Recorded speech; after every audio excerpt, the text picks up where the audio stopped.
of that, but that's something that certainly top of my priority list. We certainly do not want to abandon that project at all in Central Ohio. In fact, we got to look at ways to expand it beyond even its original scope. Natalie? First thing I want to ask, I'll just ask a quick two-parter here. First, do you have a preference? Governor Mike DeWine is going to have to appoint someone to now Vice Presidential-elect J.D. Vance's seat. Do you have a preference on who you will be serving with? And then do you still align with Trump on the premise that the Haitian migrants in Ohio should be deported? Sure. Well, let's deal with the second one. It's a little bit easier. My philosophy and that has not changed. We give people temporary protective status. It's not permanent. And if temporary protective status is, we're not going to continue to extend that indefinitely. As you know, it expires in February of 2026. That gives plenty of time for people to make plans accordingly, because I don't see a scenario in which that temporary protective status is extended. It's patently unfair to people who want to immigrate to this country from all over the world, to treat one group or one nationality different than everybody else. So I don't see I would not support any extension of temporary protective status. I'd be vehemently opposed to that, actually. And it does give people plenty of time to make plans.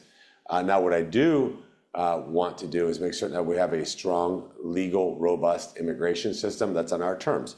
We want to make sure that people come here, they learn English, they assimilate, they don't take government benefits for at least a decade.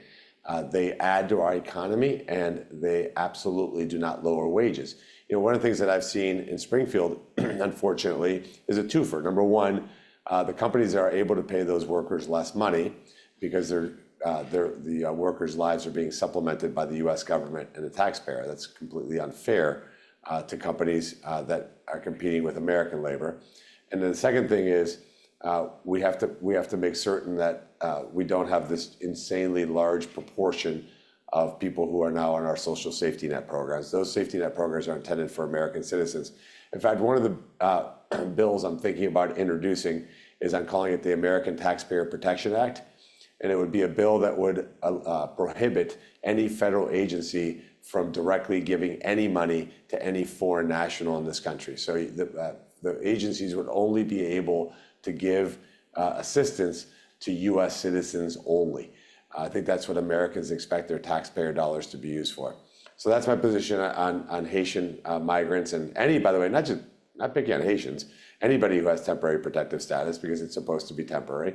And again, we're going to have a legal immigration system that's fair and treats every country equally. There's no reason why we should be treating Cuba, Haiti, Nicaragua, and Venezuela differently than any other country on earth. And certainly the flights, the private flights, you guys need to talk more about that, because that is literally ludicrous. The idea that we're bringing people here on private jets from other countries is totally and patently nonsense. And that's got to end. And that will end in January. I mean, obviously, President Trump's not going to continue that program.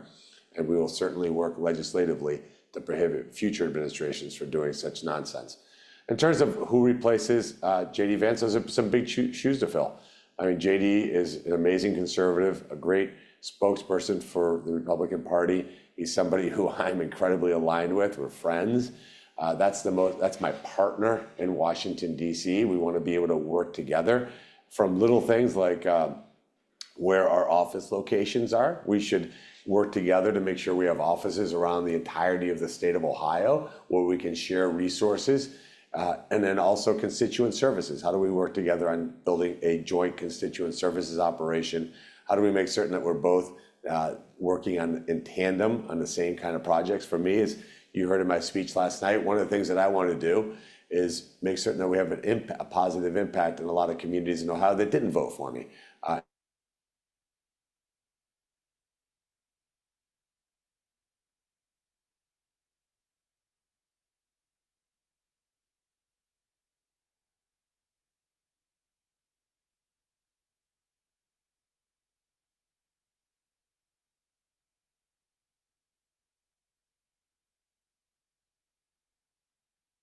Be crystal clear, it is exclusively his decision, but I'm hoping that we can at least provide some input on some names and people that we'd have. The natural follow-up question is that, have I thought about it? I have not put enormous amounts of effort into thinking about who that would be, but I will starting tomorrow put enormous amount of effort into thinking who that should be. Kevin. Hello. I think I read on your website that you wanted to end socialism. What programs could you specifically say you would cut? And also, do you plan on repealing Obamacare? Yeah, well, I mean, the good news is that I didn't have to end socialism. America did yesterday.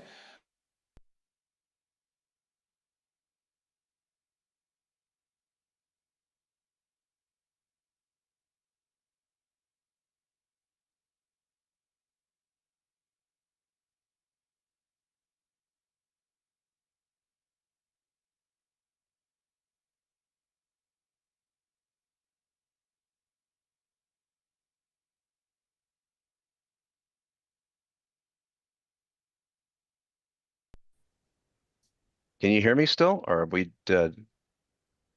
Yep, I gotcha.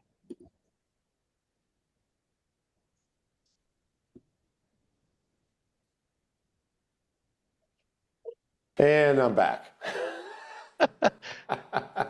See, you start talking about socialism, and Yeah, look what happened. See, I knew Zoom was a Chinese company. Oh, Jeez, I don't know. Maybe we didn't pay our Zoom subscription. You know, the campaign ran out of money here at the end. I guess I don't know. Sorry about that, guys. We'll wait for everybody to get back on. I apologize. That was not intentional. I forgot who asked that question, but it was me, Kevin Landers. Kevin Landers. All right. Donald Trump's major victory in Pennsylvania with its 19 electoral votes, a big blow to Vice President Harris. Both candidates spent the most time stumping across the Keystone State. And Trump's biggest growth since 2020 in rural and smaller Rust Belt cities, including Allentown and Scranton. News Nation's Caitlin Becker is live in Bucks County at the Board of Elections. So Caitlin, Pennsylvania truly was critical to Trump's success. It was, Nicole. We knew that going into the election, and so did the candidates. As you just said, this was the place where they spent the most time. I mean, Kamala Harris spent her entire election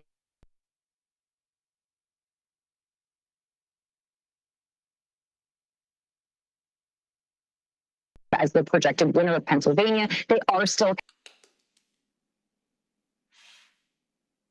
There we go. Okie dokie. Wow, we will definitely be upping our Zoom game over the next few months. I apologize to you guys. So why don't we start over? What was who was asking the question? Yeah, I'll start over.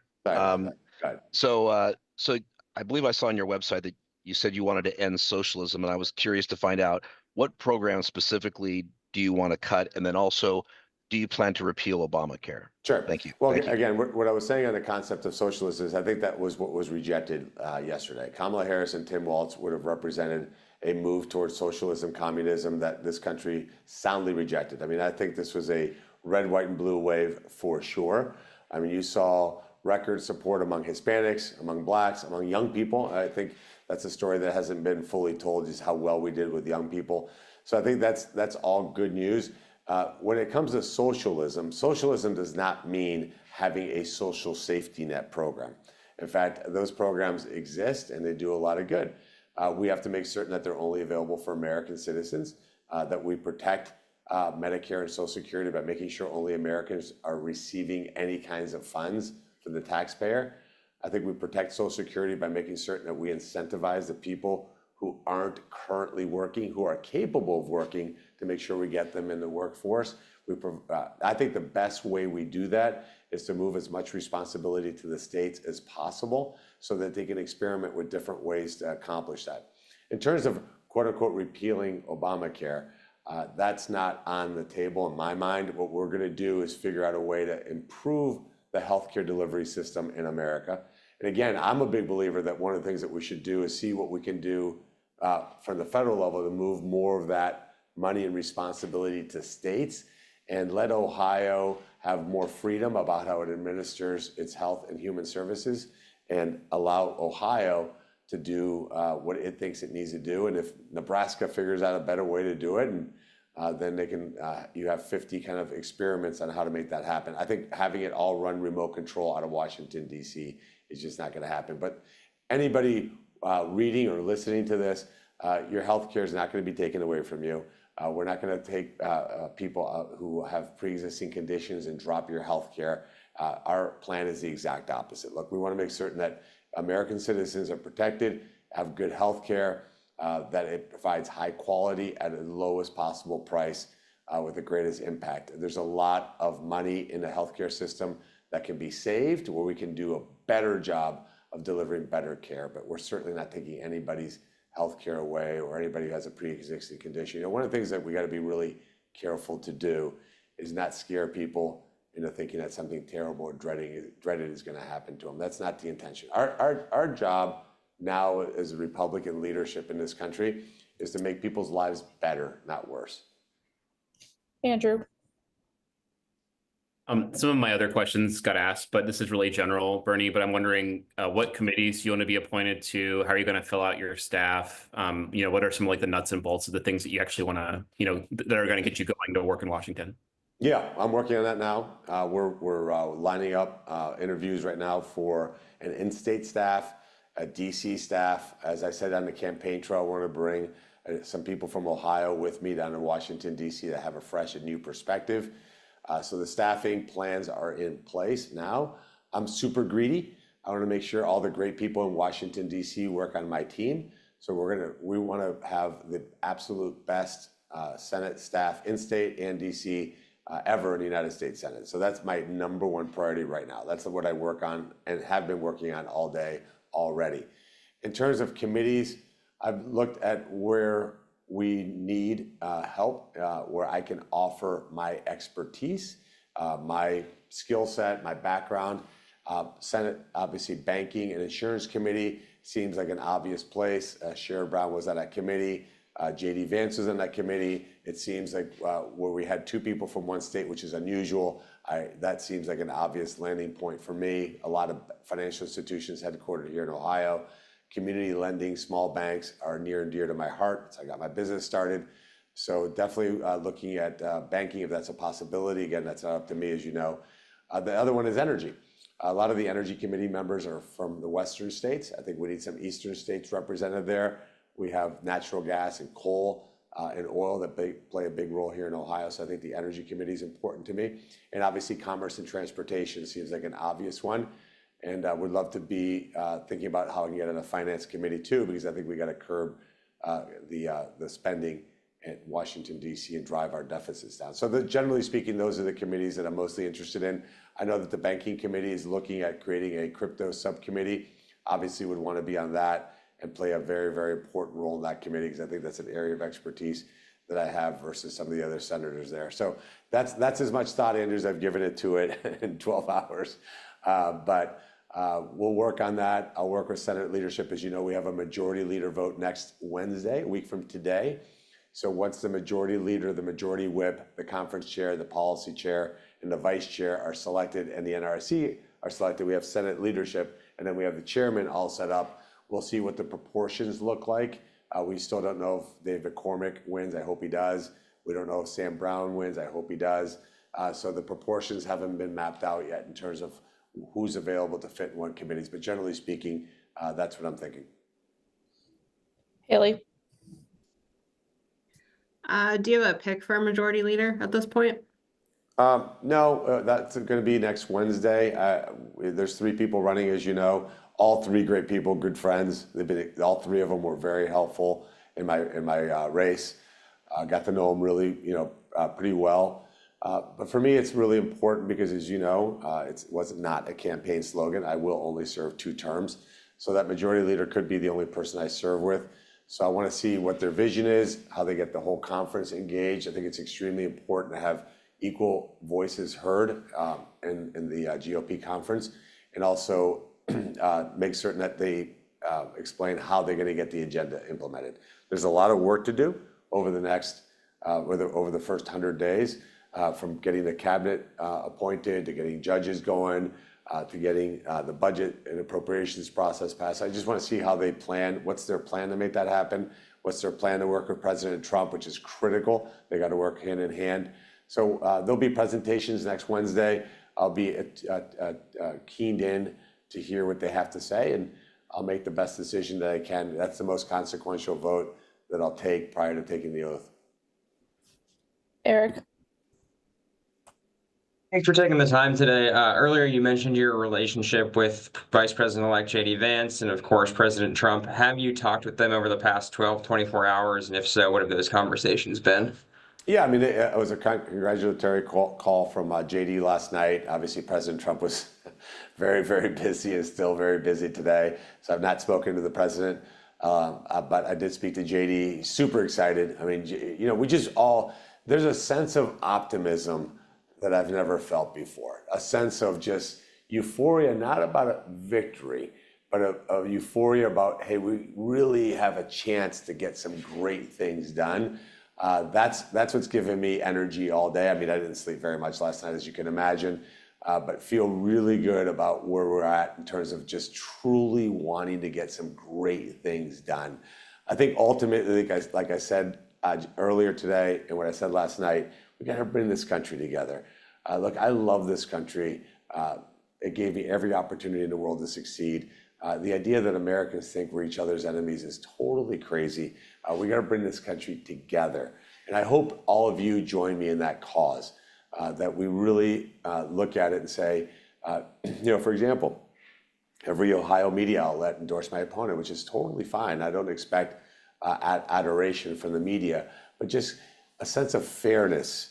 And let's get rid of the name calling. You know, I think if I'm going to call somebody out as being the worst, is Chris Quinn at the Plain Dealer. It's just not necessary to always compare Republicans to Nazis or shameful or disgraceful and every other horrible adjective. I just don't see where that helps move the agenda forward. I think what you can say is, hey, I don't agree with this policy, and I think it should be that. I think that's absolutely fine. But let's get rid of the name calling. That's why, again, I want to have a positive relationship with all of you. It doesn't have to be, we don't need to be friends, but I want to have a relationship with all of you where you hold me to account. That's your job.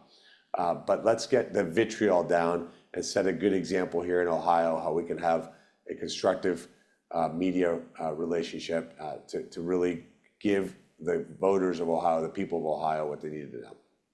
Daryl. Thanks, Reagan. Congratulations, Senator-elect. I sort of want to elaborate on Eric's question. Things perhaps you can share now that you couldn't necessarily before Election Day. I am curious how frequently you did communicate directly with the president or with Donald Jr. throughout this, and what that was like. Was it just pep talk things? Was it specific strategy? Or if you could share a little bit of that now. Yeah, I mean, with the president, we didn't speak that regularly. I mean, the man is extraordinarily busy, and he was in the campaign of his life. JD, we communicate frequently more. Hey, ideas, how's it going? Checking in, how can I help? You know, JD's the kind of person that you just know if you need him, he's there. So it was more of a, how can I help you? With Don Jr., the conversations were more when he was out here in Ohio. Obviously, we drove in a car together, kind of what we see our vision for the country, how we're going to move things forward. He's a guy who cares a lot about this country. So that's the kind of relationship we had, and I think it's going to continue going forward. I think one of the things that I saw in businesses that were successful is that you constantly create a culture of how can you help each other, and that's what I want to do to make certain that whoever Governor DeWine appoints, that we have that total esprit de corps between the two of us. Jeff.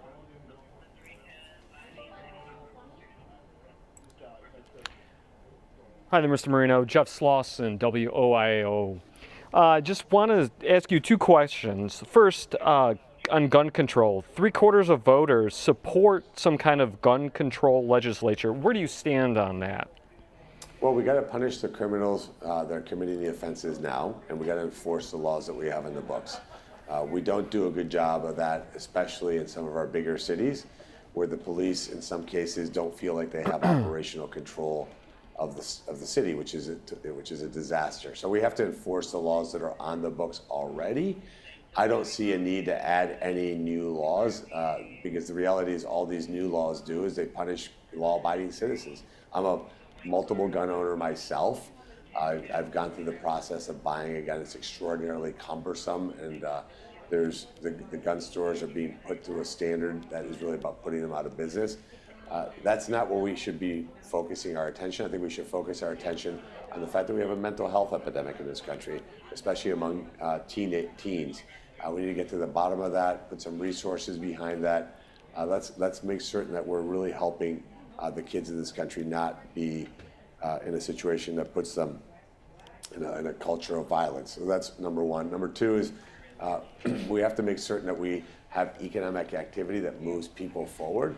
I think when people feel hopeless, where they can't afford basic groceries or going out to eat or can't afford rent, or credit card bills are choking them, can't afford a car, that is what's also going to create a social problem. So if we can create opportunities for our working class and middle class, that's one of the things that, as I said last night, completely agree with Sherrod Brown on. We need to advocate for working Americans. The problem is he just failed to do it. So our vision for the Republican Party that's been set by President Trump is that we're going to get it done.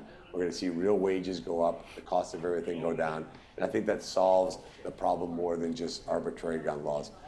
I've been to multiple gun shows, talked to lots of gun owners. One of the things I like to do is, if I had moments in my campaign, go to gun stores and hone on my shooting skills. And I can tell you that legal gun owners respect the weapons. That was why seeing what Tim Walz did with the gun, not being able to load it, that's dangerous.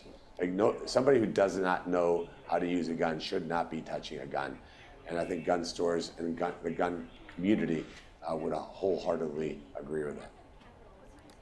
And then my second question is on abortion. Nearly 57% of Ohioans voted for some sort of protection on abortion. What's your stance on that? Yeah, I mean, I've been pretty clear. We're going to respect the will of the voters. We're not going to do anything federally because, quite frankly, there is no votes federally to do something one way or the other on abortion. Look, Sherrod Brown made that a cornerstone of his campaign. Certainly in the last month and a half, that was his entire case that he was making to the people of Ohio, is you should be able to murder babies indiscriminately. I don't agree with that, but I also recognize that not everybody believes what I believe. So we're going to respect the will of the voters of the state of Ohio. We're not going to be looking to change laws, but we can change hearts and minds. We can certainly be incredibly empathetic to the women who are forced to be in this position. So we can look at how we make adoption less expensive, raising a child less expensive, having a child less expensive. Equal access to contraception is something that's really important. When we select somebody who runs the FDA, I really want to understand what we can do to make certain that women have the same kind of quick and easy access to contraception inexpensively like men do. Is there ways to get there? I think pregnancy centers is something that we can look at funding. They do great work for women while they're pregnant, afterwards. But again, at the end of the day, we're not looking to implement any kind of federal legal framework, again, one way or the other around abortion because the votes don't exist. Now, the follow-up question you're going to ask me, I'll answer for you. Personally, would I like to see this country get to a point where we have a national standard that says after 15 weeks, we have some common sense restrictions, not a ban, but just rather restrictions so that we don't have elective late-term abortions in this country? I think that'd be a win for America. I put this in line even with the most left-wing European country. I don't see that happening anytime soon, by the way, because that's not in the sequencing of the things that we have to get done. I think that's something that we can do later. And I think one of the things that we can do to massively reduce the amount of abortions in this country is massively improve the lives of Ohioans and Americans. If they're doing better, they feel better economically, then they'll be more apt to have children. As you know, our birth rates are declining exponentially at dangerously low levels. So I think the main driver of that is just affordability. Like, look at my parents raising 7 kids. I can't even imagine what that would cost to raise 7 kids today. So that's what I'm going to do. That's what I'm going to focus on. And I think, again, what I would like to make certain that we all be on the same page is let's not go out there and tell people that Republicans are going to ban abortion or ban birth control. That's just not on the table. It's not in the cards. We've made it super, super clear. And hopefully at some point in the future, this isn't the first and second and third question that gets asked of a Republican candidate, because I think the Democrats have used this weapon to their fault. It didn't work for Sherrod. It won't work for future Democrats. And they really need to compete on their ideas of the things that actually Ohioans and voters care about. WBNS. I can't see who you are.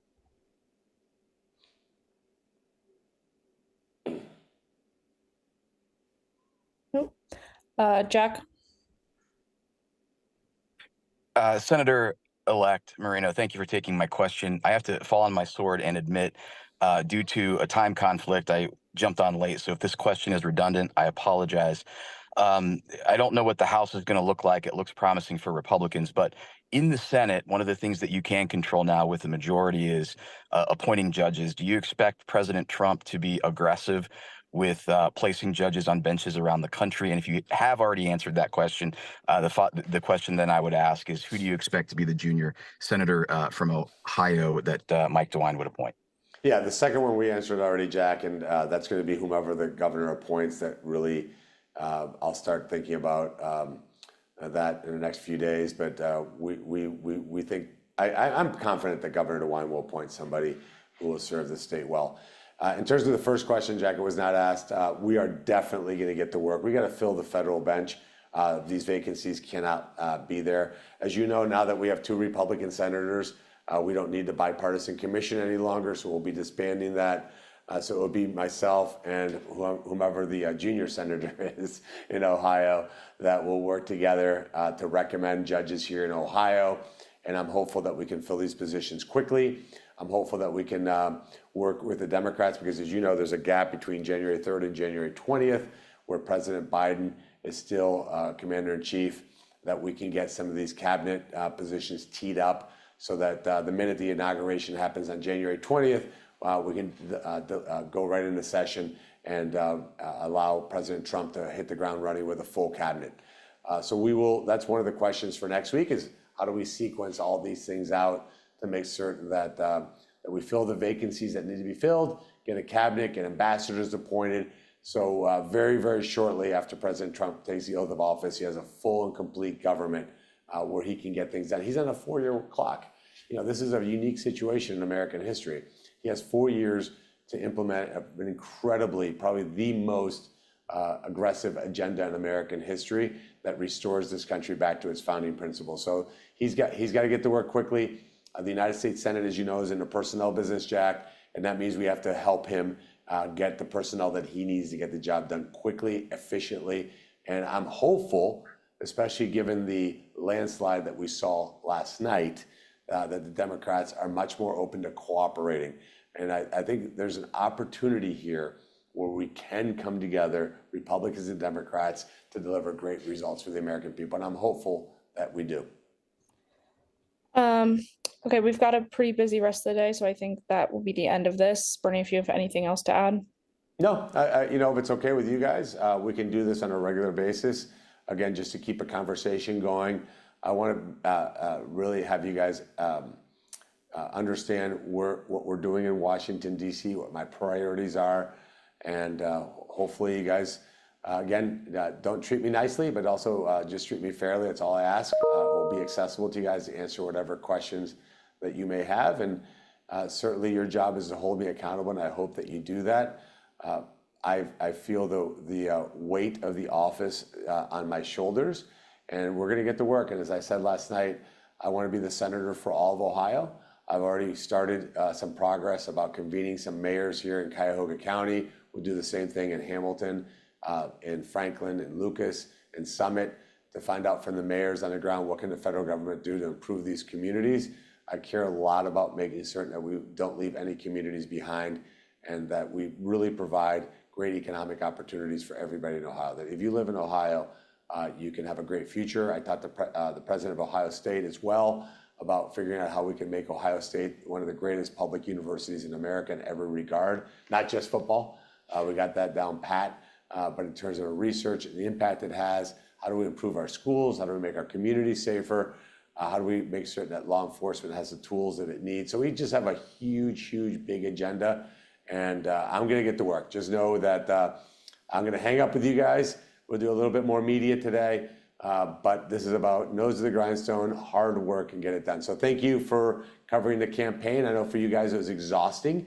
If it was exhausting for me, I can't imagine what it was for you. Although I will tell you, I think all of you should get 30 or 40% raises. All of your companies made a fortune over the last 9 months. They got plenty of money. I would put in the request for the 30% raise today. Thank you, guys. Thanks, guys. Thank you. Both for hosting this. Thank you.